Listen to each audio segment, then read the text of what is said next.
Hello everyone, this is my Module 3 discussion board video. You'll have to excuse my voice and bear with me a little bit as I am trying to recover from a cold and can't quite get all of my voice back, so I apologize.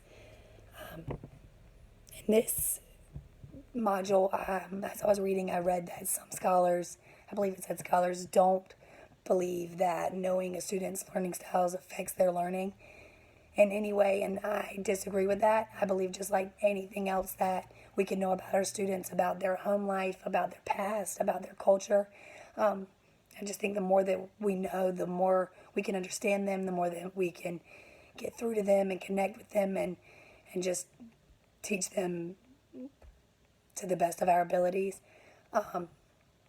So I think in order for me to reach the different types of learning styles in my future classroom, I could use multi-methodology. I believe that's how you pronounce it, or just different various methods of teaching. For visual learners, I could include, graphs and charts and maps, pictures. When I'm showing different types of information, I could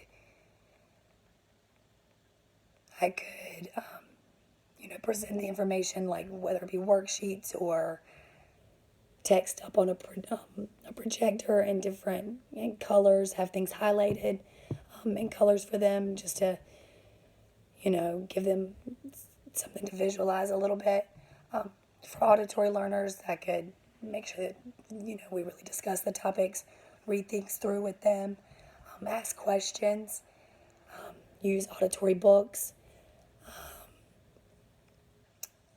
I think that using catchy phrases is another good thing. In one of my other classes in my field experience, the teacher was teaching subtraction, and she used if there's more on top, don't stop. If there's more on the floor, go next door and borrow 10 more, about borrowing when subtracting.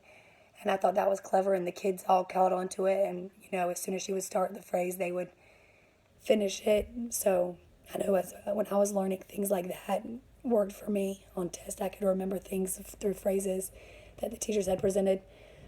So that's something else for auditory learners. For tactile learners or hands-on learners, I could just be sure to have, models. Maybe when I'm presenting things, models that the students can look at and, explore.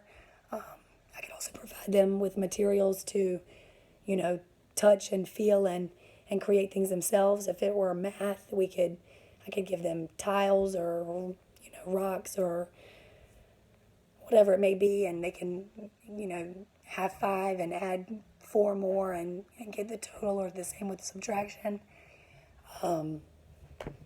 What else? For literature activities, we could role play. The students could become a character to learn about the character, or we could create like backdrops or things to discussing a setting. So I just think it's important to make sure that, as a teacher, you're always including all kinds of different little ways, just to be sure that you're reaching everyone in the classroom, besides just, standing in front of them and giving them the information and lecturing them. So those are just tools that I would like to use in my future class. For the choice question, in order for a classroom teacher to accommodate the learning styles of every student being taught, I think they could be sure to incorporate, all the techniques that I just mentioned, and other ways that they may come across. But I think grouping is another way that would really be helpful. Grouping the students who share the same type of learning styles together in like small groups. Like if there's a time of day when, you break into small groups, have visual learners over here learning through hands-on or through charts and diagrams, and having them create things like that, or auditory learners over here listening to a story on tape, or just having it be a discussion group. hands-on learners, having them create things in their groups. I think that's a good way, to where it not be so sporadic, to have it like really them focus on something specific to their learning style. So I think that that could be helpful. I know that with a lot of students it could be hard. And in elementary grades, I feel like there's often a lot of small groups.